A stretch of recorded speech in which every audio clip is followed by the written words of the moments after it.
ada opini bahwa memang seakan-akan ini sudah fair. Habib Rizik tidak tahu menahu dalam proses itu gitu loh. Kerumunan Megamendung itu digadok itu nggak tahu, acara juga acara pribadi seperti itu di sana. Jadi yang menarik ini, yang dilaporkan itu tidak tahu siapa yang dilaporkan.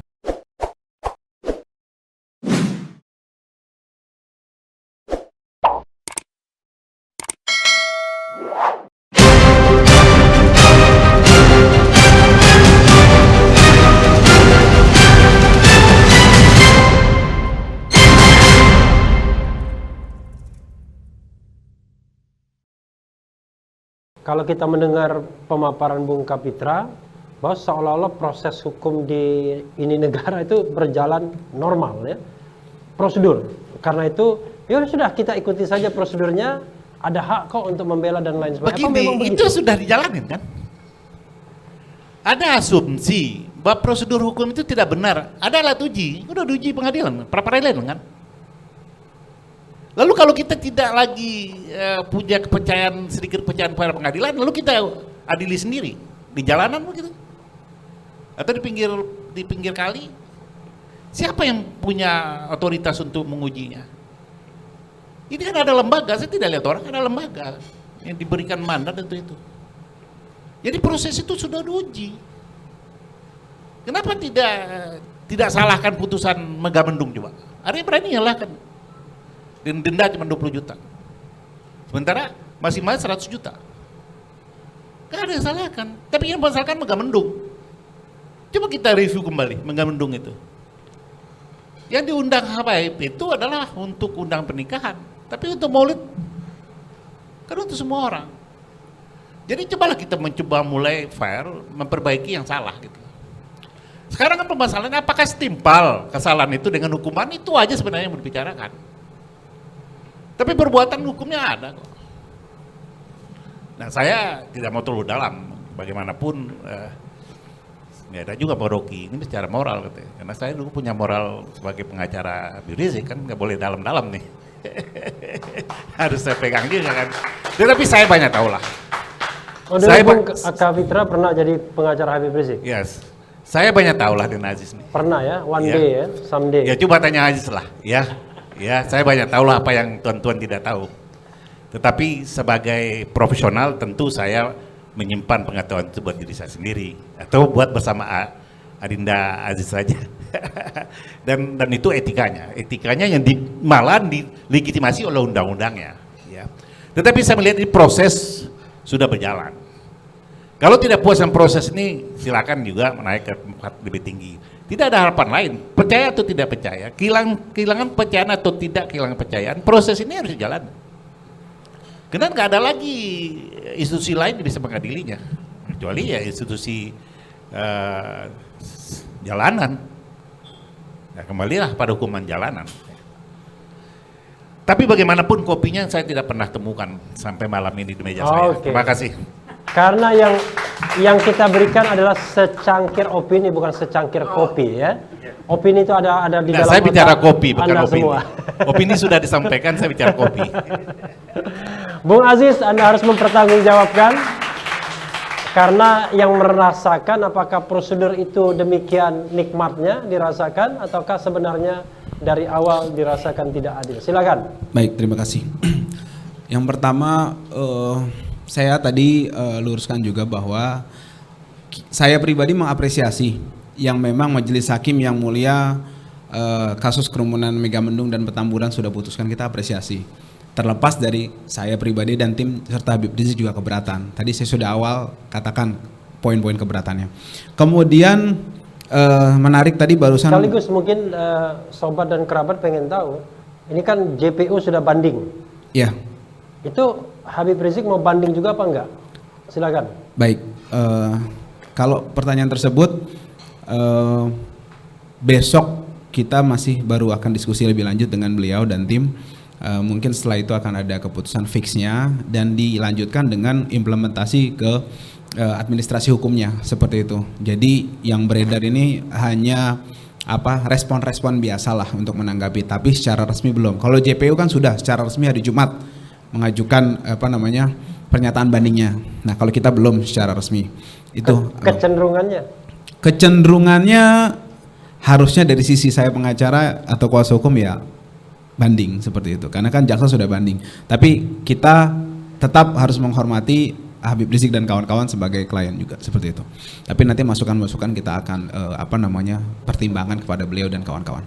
Kemudian terkait dengan Bang Kapitra tadi katakan setimpal dengan perbuatannya, saya sependapat bahwa harus setimpal. Tapi gini, yang perlu saya buka sedikit bahwa mungkin Bang Refli sudah mengerti ya, karena tahu dari sisi persidangan, bahwa untuk kasus Megamendung yang dilaporkan kasus kerumunan Gadok.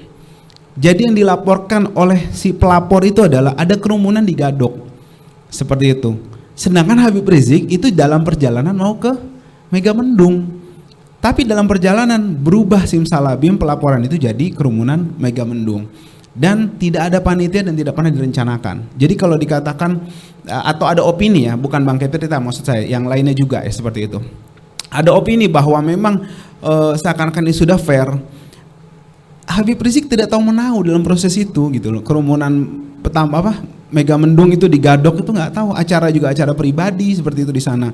Jadi yang menarik ini, yang dilaporkan itu tidak tahu siapa yang dilaporkan. Itu fakta persidangan loh.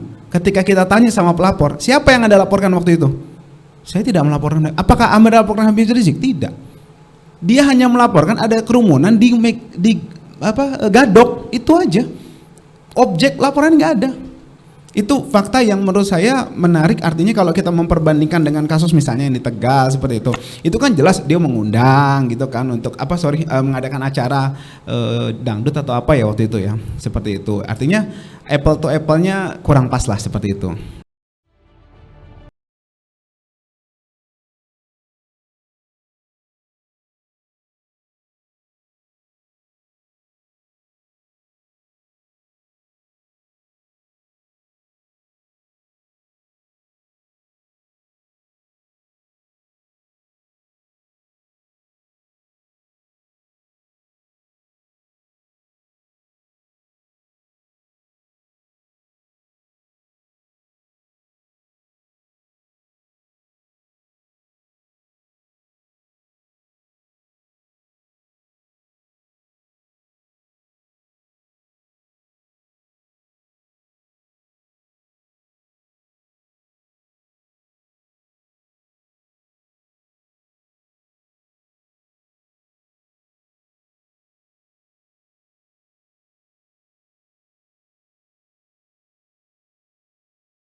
percaya, kepada siapa ku bersimpuh. seorang, kepada siapa ku bersujud, kepada siapa ku setia, kepada siapa ku rindu. Allahu Rabbi, berserah diri kepadamu. Allahu Rabbi, selamatkan keluargaku. Duhai Allah, tak cukup kata melukiskan rasa cintaku. Hidup dan matiku segalanya ku serahkan kepadamu. Subhanallah, walhamdulillah, wala ilaha illallah, wallahu akbar.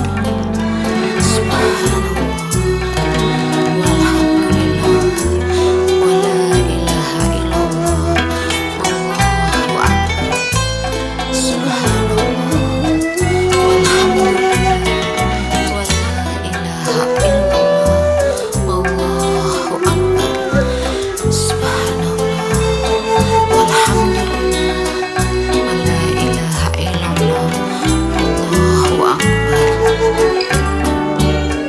Duhai Allah, tak cukup kata melukiskan rasa cintaku. Hidup dan matiku segalanya ku serahkan kepadamu. Kau selalu ada di segala suasana hatiku. Kau selalu ada di setiap detak jantungku. Duhai Allah, tak cukup kata melukiskan rasa cintaku. Hidup dan matiku segalanya